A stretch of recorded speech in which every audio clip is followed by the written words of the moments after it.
Good morning, everybody. How are you? It's me, Jimmy Smith, host of The Big Show. And of course, alongside of me, a good friend of mine, Dwayne Ward from Pissed Off Parent. I hope you guys are having a great week. We have a pretty good show put together for you guys today.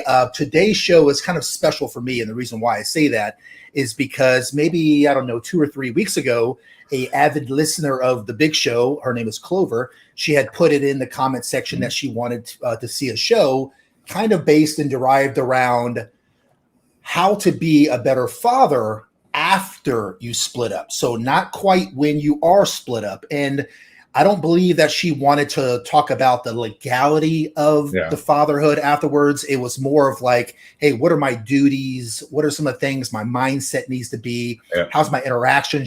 How should that look like? So what Dwayne and I did is, over the course of a few weeks, we kind of put together some notes and kind of started talking about maybe doing this show. And finally, it's come to fruition. So today, Dwayne, we're going to talk about how to be a better father after you split up. Yeah. Not during, not before, but after. Yeah. And, I think that you have a pretty good idea of the changes that take place because you've been a father during and after a marriage. So have you noticed in your own, a couple times, right? Have you noticed in your own kind of lifestyle that your role as a father changes slightly after the divorce? Yeah. Even with mine, I would probably say it was probably a little different than some of the other folks that are out there. But towards the latter half of my first marriage, I have children from my first marriage. I ended up taking on at the time it was over half, and then as time wore on and the years kind of got worse and worse, I took on all of the duties, the parenting. Raising the kids and all that. So I know there were some parents that, when they were together, they have a 50-50 mindset. She takes them to, preschool, he picks them up, vice versa. She feeds them. She takes care of the front end, he takes care of the back end, or vice versa. Who knows? It's 2023. Who takes them over here, who does this. And then, after you go through your breakup, you have a lot, there's, more dynamics that are involved. You have, of course, new partners on both. You have, two separate living situations. You have separate rules. You have the animosity. Right. I hear all the time, oh, me and my spouse we got along great. Yeah, okay, whatever. But and then, more power to you, but more times than not, there's some animosity between the couples. So, if I was a McDonald's guy, my ex-wife is going to be a Burger King gal, and we're going to, if I say, the kids are in bed by 8:00 at night, she's going to say, nope, they're going to stay up all night, or vice versa, whatever. I'm going to use gender. I'm going to use genders here, but it can go either way with how that works. But yeah, there's a lot of things to navigate after the split up. And as a father, you'll end up taking, instead of having them, hopefully you have them 50% of the time, but when you have them 100%.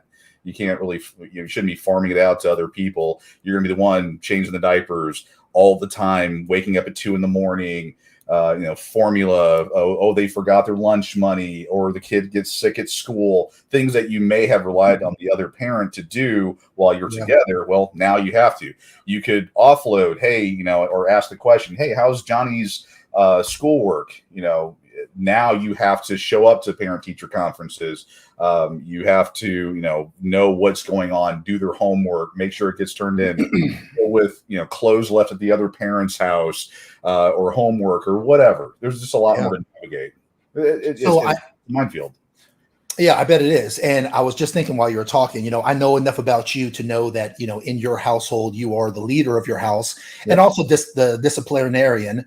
Yeah. Whenever you had gotten into divorce and you live in separate households and you share the children's custody, how does that dynamic work? You have conversations about who the disciplinarian is again. If you before said, hey, it was 8:30 when the kids go to bed, now that your ex doesn't have to adhere to the standards or boundaries that you set for your family, how does that work? And how do you keep it civil?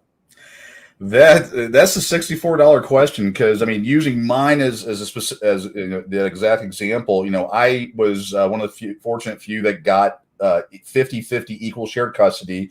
I think, hands down, they're younger, especially the 2-2-3 wrap plan, to where at least every 2 to 3 days you get to be with your children for a few days. I mean, there still had its own issues, but having that worked out. But unfortunately, we had the animosity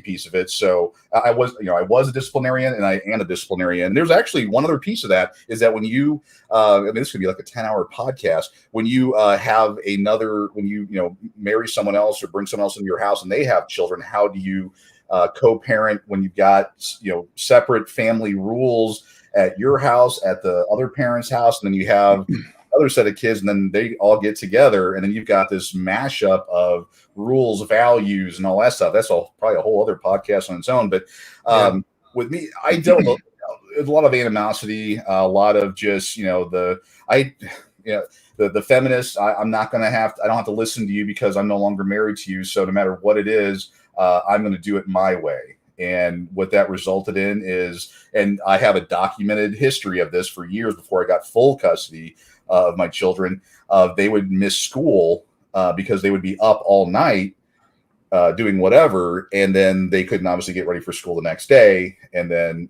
those things happen. So then I would they'd be dead tired. I would get the calls from the school, because it didn't take my school long enough, because I've always been very actively involved, in the kids, the school, and all that. So they all knew me, and so they would be like, "All right, Mr. Ward, your son fell asleep in class again today." And I'm like, and after the 10th, and I did it a little bit because I didn't want people to think that it was me doing it. So I mean, it could sound bad. I'm like, well, that wasn't my time with the child. That was he was with the other parent.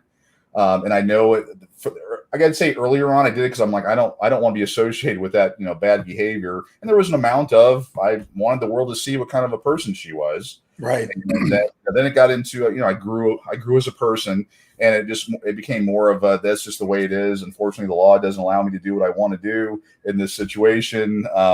We'd have to deal with it. I tried to instill in, 7, 8, 9, 10-year-old minds that, staying up until 2 a.m. playing, video games or watching cartoons isn't the best way. You're not going to get up, the next morning, because, you're a kid. You get over there and you're like, woo, this is free time. I get to do whatever I want to.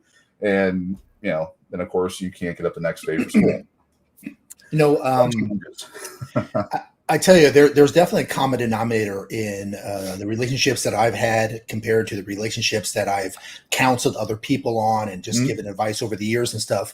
And, the dynamics don't change all that much. I've noticed from when you're in a relationship with her to when you're not.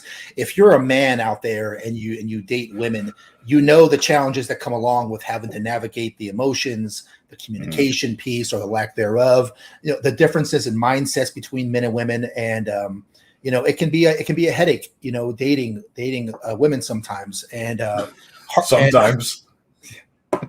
Disclaimer. Trying to keep this podcast PG, and it's challenging. It's challenging, and I think that communication's probably the number one most important thing that you can focus on when you're in a relationship. But today we're going to talk a little bit about how do you navigate her? How do you navigate the kids? How do you create peace? How do you create harmony in your broken family after the relationship has dissolved? And the communication piece, as I mentioned, still reigns true. Vital. It's going to be a very important, to Dwayne's point, vital to how that nucleus still remains. Now, it's just, and it's also harder this time because there's other players involved now. There are the people that she's going to date. There are the people that you're going to date. And they come with their own set of boundaries and their own set of rules and their own set of how they would want to parent. And they're going to want to instill those values, morals, rules onto your children. Right. So you're going to have to navigate that kind of thing too. In addition to that, most men and women in relationships will take on, typical gender roles. For instance, let's say that she does the lion's share of the cooking and you do the lion's share of the repairs. That'll be an example of what I mean when I say gender roles. Well, when you guys split, there's a lot of things that you're going to have to do as a man That's going to look a little bit different now that you guys are not together, but you still interact with the kids. And one of the first things you're going to have to do as a man is you're going to have to morph into a multitasker.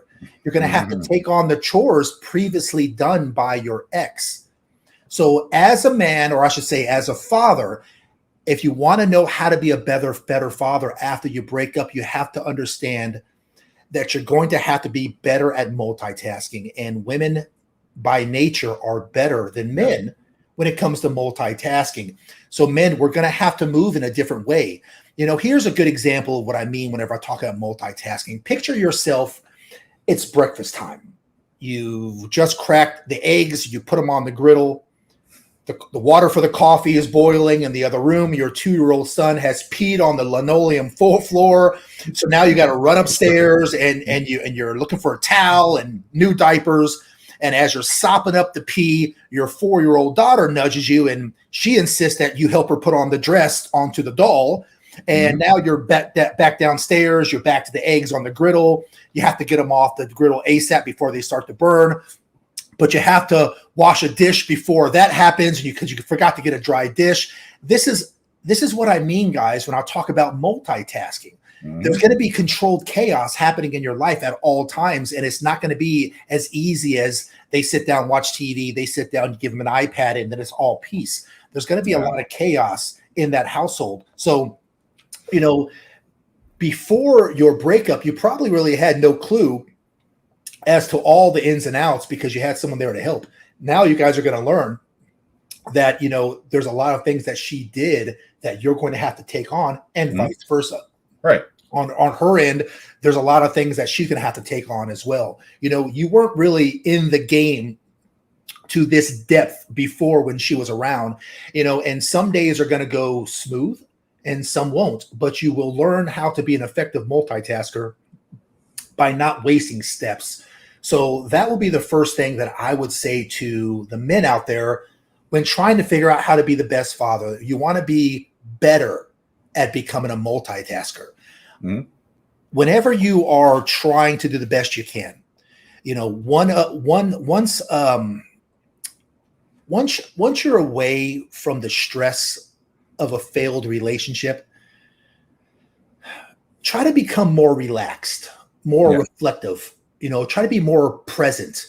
And if you can, the result's going to be, you'll be able to enjoy being fully immersed with your life, raising your kids. That's the second thing that I see a lot of parents fail at when they've split up is they can't get over the breakup. They're still bitter about it. They're in this scarcity mindset. They can't relax. They do a poor job at reflecting back on what happened, and it keeps them from being the best parent that they can. So what I want you guys to do, and it's certainly easier said than done, but try to take the time when you're not around your kids to reflect. Don't necessarily do that when they're around. You don't want to talk bad about her. You don't want to get them involved in the chaos that you guys had in the past. And that way, whenever you are with your kids, you can truly be immersed with the life of you raising your kids. After a breakup, you may have to move into a small apartment that is less desirable than the house that you used to own. It might even be in a less desirable area of the town. It's probably going to need some love in order to make it a home. You won't be happy about it. You won't have anything on the walls, more than likely, because you weren't the one decorating. She was the one decorating. There won't be much furniture. It won't have that homely feel to it. One guy had told me once, he said, Jim, the first thing I did was I bought a diffuser with essence oils, those oils, whatever. And I said, really? I said, why do that? He goes, look, my house was bare. I didn't have any paintings. I didn't have any nice little trinkets that she put around. It was like a mattress and a TV and an entertainment system. So I went and bought this diffuser and I bought these essential oils. And after the kids got home from school, I turned it on and read them books on the couch. And at bedtime, we'd cuddle together with the calming smell of lavender, and it was like a ritual to kind of warm up the space of the house. And he said that he found that it actually brought them closer together, and the kids loved it. This was that guy's way of getting, into the moment with his kids, of letting go of his wandering mind and learning how to just be present with your kids. And that guy had to face the reality, just like many of you are having to face the reality. But just like him, you guys really have no choice but to own the reality that you're in. So don't feel bad that you're in a less desirable house on a side of town that you work really hard to get out of. Try not to let it make you so angry that you are not the kind and caliber of father that your kids deserve. Because the guy that I just talked about with the oils, we know that stuff cost probably $8 at the store, but it became a ritual and their kids loved it. And he talked about how when they would come over, if he forgot to put the oils on, they would say something about it, and then he'd get back to reading a book. So it doesn't matter that you have a huge house. It doesn't matter that you have a fancy car. All that matters is that you're present with your kids and that you're spending quality time with them. I can definitely attest to that. With my divorce, I was kicked out of the house that I bought and paid for. When I say I bought and paid for it, I was, I think, in my late 30s, and I paid off my house. That's where I was. Single income family, one person. It can be, could be done. My kids, they talk about the rental house that I ended up having to get, and I found one that was within the school distance and all that, because obviously that was my focus. And I found one. They said that was like their favorite house ever to be in, because that was where they got to see their dad come back from what he was put through, and he finally they got to see the healing and how I handle stuff. Now, what they didn't know behind the scenes is I would get up at 2 a.m, work a job until about 5:30. I also worked that job from home, and then at 5:36 in the morning, when I would clock out from the online job, I would then wake them up and then get them ready for school, go to school, and then go to my real job during the day, and then rinse and repeat. And then when I got home, they would be get dinner ready for them, throw a load in the laundry, multitask, do all those different things, and that's the focus was on the kids. I mean, was I perfect? Did I, I'll never say a cross word about my ex-wife. No, I'm human. As looking back, shouldn't have done it. But you deal with your own trauma. You deal with because you have enough crap during the day that fills up a normal person's day. You put a breakup on top of it, child support, she's nailing the neighbor now, all those different things. Yeah, you're a mess. And then you've got to figure out a way to, one person commented, paying for two people's households. Yeah, that's the way it is today, because not enough people get together to fight the system. But yeah, you just got to say, you know what, it is what it is. Get up at 2 a.m, work, kids, school, work, and you got to be a dad. I mean, to me, that's what a father is. My father, and the way I do things, and I've always done it, is we are the rock. When the world's going to crap in a handbasket, we're the ones who get stuff done, and that's what we do. Yeah, it's true, and I tell you, if given the choice, there's a lot of guys out there that probably wouldn't want to choose that responsibility, because the responsibility doesn't feel good. I mean, Coat, had mentioned earlier, how the heck can this guy relax when he's paying for 2 households? Coat, I get it, man. I get it. And you have every right to be upset. Jeffrey said something else too. Let me see what Jeffrey says. He says his ex chose to move into an expensive apartment or townhome and is really trying to seek alimony, even though she makes more money than him. Guys, look, the four of us could do a podcast on how women drag guys through the court system, and it'd be go to my website. Yeah, go to his website. Here's my story. Yeah, been there, done that. And I've told my personal story on an earlier podcast. Yeah. I grew up from very, very humble beginnings. I remember when I first moved to Florida when I was maybe 11 or 12. It was my mom, my brother, my little brother, who's now passed. But when he was alive, it was me, my mom, and my brother. And we didn't have any electricity. We lived in a 2-bedroom duplex in the bad side of town, and we didn't have any water or furniture. So when it got dark outside, it was pitch black, and we had one pillow, and every third day you would get the pillow, and my mother and myself and Chris, we would sleep on the bedroom floor. It was carpeted, but we didn't have a bed or mattress. So we'd sleep on the floor next to each other. And every third day you would get the pillow, and the other days you would roll up a towel. I remember, the stench of how bad a toilet smells when what's left in there was left in there for 3 days because you don't have any water to flush the toilet. And when Wendy, I think her name was Wendy, when she would go to work, we would steal water from the side of her house on the spigot. And I'll never forget, it takes 3 trips to fill up the toilet to flush it one time. And that was a luxury. I say that because I came so far from where I grew up, and I built this, I don't want to call it an empire, but a impressive little, a little nugget for myself. And I was married, and when I divorced, she took half of everything that I owned, and she didn't even give me any kids out of it. So we all have stories that we could certainly be better. And, guys, you would be justified by doing it.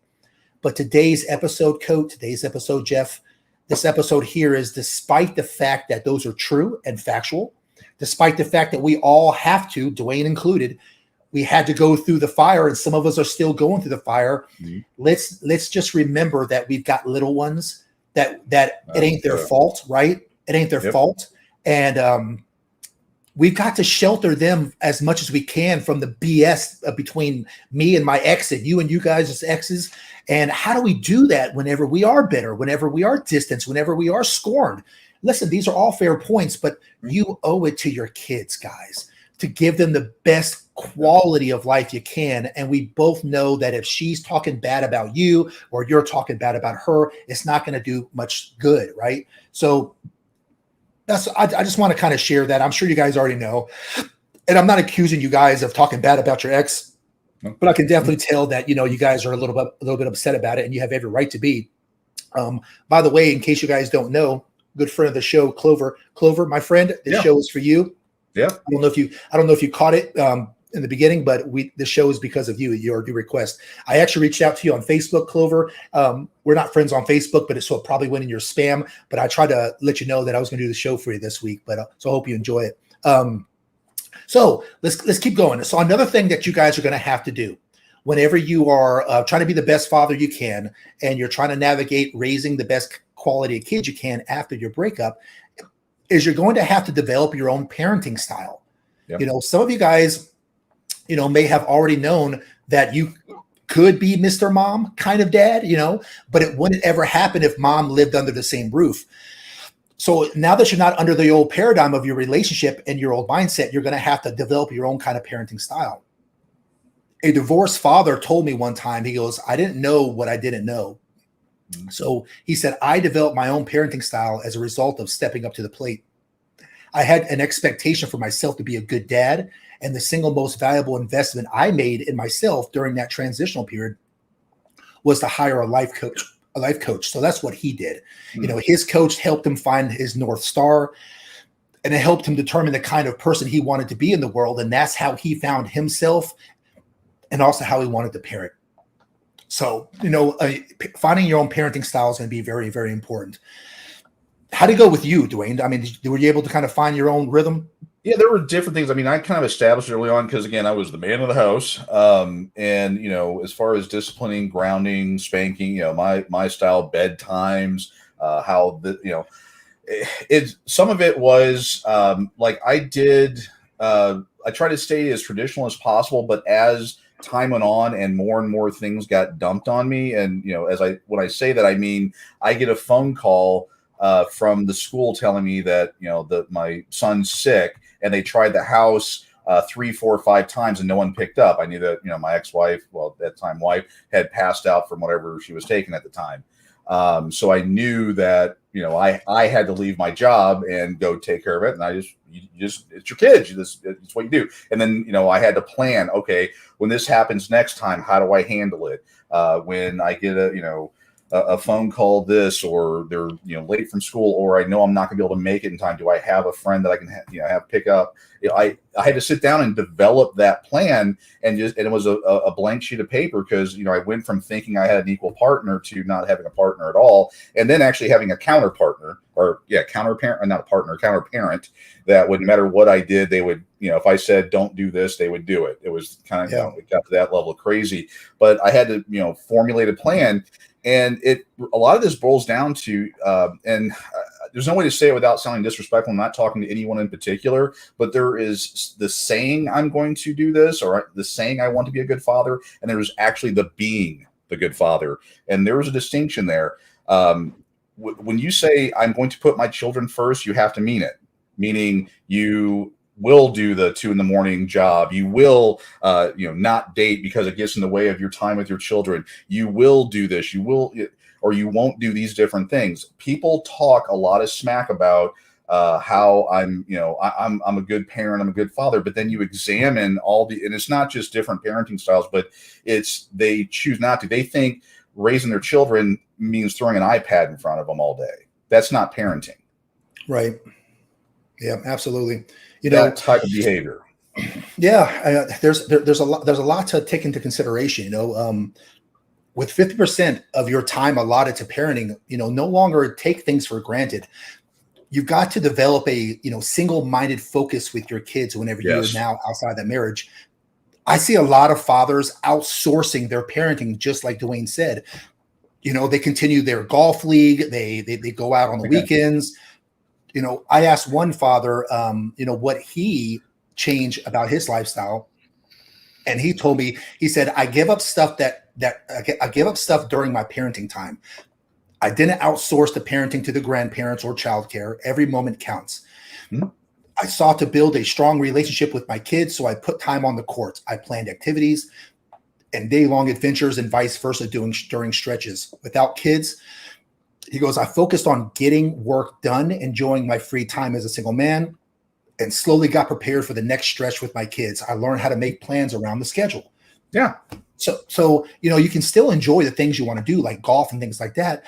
But whenever it's your turn for the kids, don't outsource that to iPads, grandparents, childcare. Do the best you can to really spend that time with your kids. Well, if you're into golf, take your kids golfing. I mean, part of your job as a parent is instilling your values and things. I mean, my kids are quasi nerds, partly because I've instilled the nerd DNA gene. Well, they already had it anyway, but I would take them to Comic-Cons. If there's things that I enjoy doing, I obviously would check with them and make sure it wasn't anything weird or whatever. But, and I would find out what they want to do. Like, one of my oldest son, he loved YouTubing and gaming and stuff like that. Go figure. And so I would find like a Comic-Con kind of thing that had like some of his favorite YouTubers at that. And we'd go out and spend the day doing that. We would spend time doing stuff he enjoyed, I enjoyed. And there was those bonding times. That's what I'm talking about. When you're talking about, go out golfing, well, take your kids golfing with you. Teach That's them. right. That's what dad, I don't want to keep going off on all these different teams, but that's our job as dads, is we're supposed to teach and train and instill these different things into our kids. If you like golfing, I personally can't stand golfing. But if you like golfing, take your kids with you, teach them how to golf. It'll be a bonding thing that you guys will remember for the rest of your lives. That's what I talk about with parenting. Yeah. Become closer with your children, like so many nuclear families. Mom was the center of everything and dad was the supporting player. Now you're going to have to become the center of everything when they're with you. So you're going to have to find ways to be closer. You have to figure out your way of, tucking the kids in for bed and reading them bedtime stories. Yeah. Your antics in the morning as you're getting ready for the day. What are your inside jokes? What are your rules? What are your special weekend adventures? Your kids need to know who you are. Right. And you need to know them in a way that you probably didn't think was possible when you and your ex co-parented under one roof. Now, you and the kids have your own language. You guys have your own way of knowing each other's idiosyncrasies. Right. Yeah. So definitely become closer. Yeah, I mean, yeah, morning routines. Well, my youngest is the only one that still lives at home, but morning routine. Every morning, I would wake them up like my dad woke me up. He would recite a very inappropriate He was in the Navy, a naval wake up greeting every morning, and it rhymed. So my dad taught me how to rhyme back in the day, and so I passed that on. And then on top of that, I told him, where I got that. And of course, now it's a generational thing, but yeah, have that routine. I knew, like, most people find the Bible boring as can be. I'm not one of those people. I enjoyed reading it. My kids, they were one of the 90+% of people that fall asleep within 5 minutes. Well, guess what became our nighttime ritual for years? I'd read them from the Bible and they would be asleep within 5 minutes. They remember that. Yeah. They all had begatting at the beginning, when all these people begatting, that would just knock them out. But also, it opened up conversations, and we were able to talk about all kinds of things. And I'm not saying I was the perfect parent. I mean, but those were values and things that were important to me. So I would teach them stuff. Let's see. Yeah, Clover made a comment when you were taking them to school, develop conversations that instill values. Yes. Oh God, morning. I got so many pictures and stuff like that. Yeah, our morning routine. We would play. My youngest Daniel, he loved the Gorillaz song. Not Clinton. Clint Eastwood.